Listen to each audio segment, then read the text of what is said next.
नमस्कार।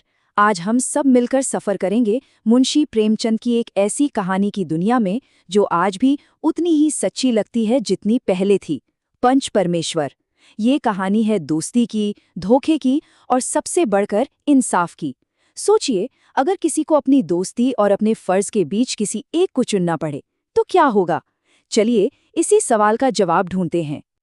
तो कहानी के केंद्र में हैं दो किरदार, जुम्मन शेख और अलगू चौधरी। और ये कोई आम दोस्त नहीं थे। अरे ये तो बचपन के साथी थे, जिगरी यार। इनकी दोस्ती इतनी पक्की थी कि लोग इनकी मिसालें दिया करते थे। कह सकते हैं कि यही दोस्ती, यही रिश्ता इस पूरी कहानी की जान है। तो कहानी की शुरुआत एक भरोसे से होती है। एक ऐसा भरोसा जो जुम्मन की बूढ़ी खाला उस पर करती हैं। वो अपनी सारी की सारी जमीन जायदाद जुम्मन के नाम कर देती हैं, बस एक छोटी सी उम्मीद पर कि बुढ़ापे में जुम्मन उनका सहारा बनेगा। पर अफसोस, ये भरोसा ज्यादा दिन टिक नहीं पाता। तो सवाल ये है कि ये मामला पंचायत तक पहुंचा कैसे? देखिए, हुआ ये कि पहले तो खाला ने अपनी पूरी संपत्ति जुम्मन को सौंप दी। फिर जैसा हमने देखा, जुम्मन और उसकी पत्नी का व्यवहार बदलने लगा। देखभाल की जगह बेरुखी और अपमान मिलने लगा। अब बेचारी खाला के पास क्या चारा बचता? जब सारे रास्ते बंद हो गए तो उन्होंने गांव की पंचायत से इंसाफ की गुहार लगाई। और बस यहीं से कहानी में आता है एक जबरदस्त मोड़। पंचायत तो बैठ जाती है, पर अब किस्मत का खेल देखिए। सरपंच यानी कि मुख्य पंच कौन बनता है?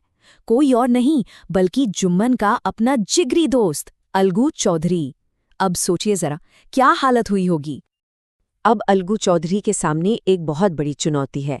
एक तरफ सालों पुरानी दोस्ती का वास्ता है और दूसरी तरफ है पंच के पद की जिम्मेदारी, यानी इंसाफ का तकाजा। वो क्या करेगा? क्या वो अपनी दोस्ती निभाएगा या फिर न्याय का साथ देगा? ये एक बहुत बड़ा सवाल था। और अलगू चुनता है न्याय को। वो अपनी दोस्ती को आड़े नहीं आने देता। पंच के उस ऊंचे पद पर बैठकर वो सिर्फ सच और इंसाफ को देखता है।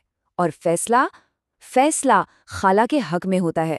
अलगू साफ साफ कहता है कि जुम्मन को या तो खाला को हर महीने गुजारा देना होगा या फिर उनकी जायदाद लौटानी होगी। बस इसी एक फैसले ने सब कुछ बदल दिया। जो दोस्ती मिसालों में गिनी जाती थी, वो एक झटके में दुश्मनी में बदल गई। जुम्मन के दिल में अब अलगू के लिए दोस्ती नहीं बल्कि सिर्फ और सिर्फ नफरत थी। वो अब बदला लेने का मौका ढूंढने लगा।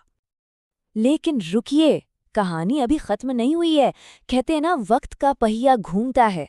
कुछ वक्त गुजरता है और अब एक नया मामला सामने आता है और इस बार हालात पूरी तरह से पलट जाते हैं।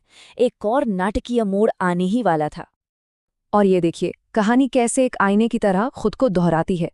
पहला मामला याद है, पंच था अलगू और फैसला जुम्मन के खिलाफ गया था। अब दूसरा मामला है और इस बार पंच कौन है? जुम्मन। और कटघरे में है अलगू। मतलब जुम्मन के हाथ में बदला लेने का इससे अच्छा मौका हो ही नहीं सकता था। पूरा गांव, सबकी नजरें जुम्मन पर टिकी थी।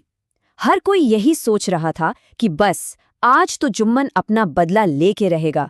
वो इस मौके को हाथ से जाने नहीं देगा और अलगू के खिलाफ ही फैसला सुनाएगा। लेकिन जैसे ही जुम्मन उस पंच की कुर्सी पर बैठता है, कुछ होता है। उसे अचानक एहसास होता है कि वो अब सिर्फ जुम्मन नहीं है।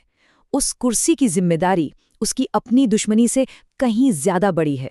उसके अंदर से एक आवाज आती है और जुम्मन, वो अपनी अंतरात्मा की आवाज सुनता है। अपने अंदर के बदले की आग को वो बुझा देता है और वो फैसला सुनाता है अलगू के हक में। एक ऐसा फैसला जो बिल्कुल सच्चा और खरा था, बिल्कुल वैसा ही जैसा कभी अलगू ने सुनाया था। तो इस तरह दो दोस्त जो दुश्मन बन गए थे, इंसाफ की ताकत ने उन्हें फिर से एक कर दिया। ये फैसला सुनकर अलगू चौधरी की आंखों से आंसू बहने लगते हैं। वो रो पड़ता है, लेकिन ये केस जीतने की खुशी नहीं थी। ये अपने खोए हुए दोस्त को, अपनी दोस्ती को वापस पाने की खुशी थी। दोनों दोस्त गले मिलते हैं और उनका रिश्ता पहले से भी ज्यादा मजबूत हो जाता है। तो इस पूरी कहानी से, दोस्ती, दुश्मनी और फिर से दोस्ती के इस सफर से आखिर हम सीखते क्या हैं? इसका सार क्या है? सबसे बड़ी सीख तो यही है कि सच्चा इंसाफ वो दोस्ती या दुश्मनी से कहीं ऊपर होता है। जब कोई उस न्याय की कुर्सी पर बैठता है तो वो सिर्फ एक इंसान नहीं रहता, वो एक जिम्मेदारी बन जाता है। और ये जिम्मेदारी किसी व्यक्ति के लिए नहीं बल्कि ईश्वर के लिए, सत्य के लिए होती है। ईमानदारी और निष्पक्षता ही सबसे बड़ी चीज है। और अंत में ये कहानी हमें एक बहुत गहरे सवाल के साथ छोड़ जाती है। क्या वाकई न्याय की वो कुर्सी, वो पद इंसान को बदल देता है? क्या वो जिम्मेदारी की ताकत इतनी बड़ी होती है कि इंसान अपने निजी एहसासों, अपनी दोस्ती दुश्मनी सबसे ऊपर उठने पर मजबूर हो जाता है? इस पर जरूर सोचिएगा।